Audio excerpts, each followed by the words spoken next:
Thanks for clicking on Wayne.com for this edition of Inside the Zone. Justin Kitty of the News Sentinel, Glenn Marini, Wayne TV.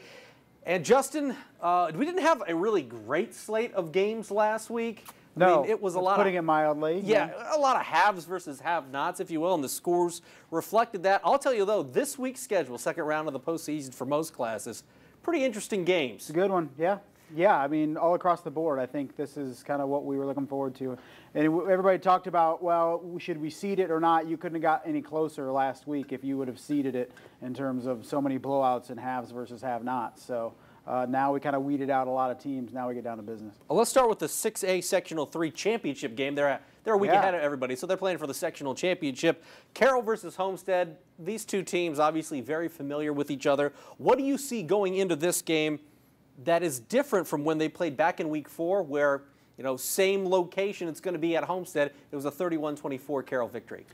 It's tough. You got to think, you know, Homestead's due one of these times against Carroll. You know, they're going to beat them at some point, and they go in. I think it's a very evenly matched game. Both teams can put up points. Both defenses at times have played well, at times have looked suspect. So, you know, who's going to pull it out? I think it's very evenly matched, which team's going to make more plays. And, you know, Homestead, you know, they're going to win one of these against Carroll, and they came close again this year in the regular season. So, to me, this seems like a perfect opportunity for Homestead to kind of get over the hump, but Carroll wants another shot at Carmel.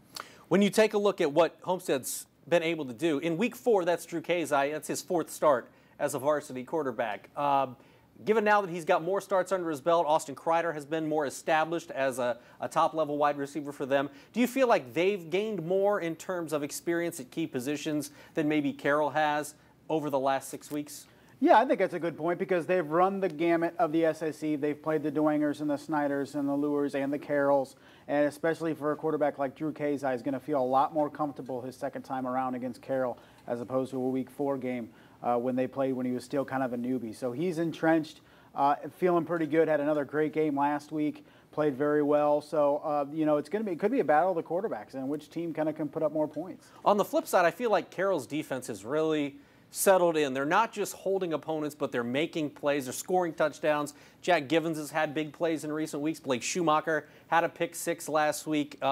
We've seen a lot of different guys be productive for that Carroll defense. You figured that is going to factor into Friday night's game when they play for the sectional championship? Yeah, I think so. They still need that marquee game, though, against a very good opponent. You know, they played Snyder tough, but that was just kind of a weird week because, you know, they played half Friday, half Saturday. But to put together a full 4 quarters on one night against a good team, have we seen that yet out of that Carroll defense? And Friday would be a great opportunity to do that. If you had to pick one team, if you had to pick the outcome in this, what would you say? I can't pick against Carroll right now, just the way they're playing. But I think it could be closer than a lot of people think. I think, you know, a lot of people just think, well, Carroll is ruling this series, but a lot of those games have been close. So Homestead will definitely give them a challenge, but I'm going with Carroll.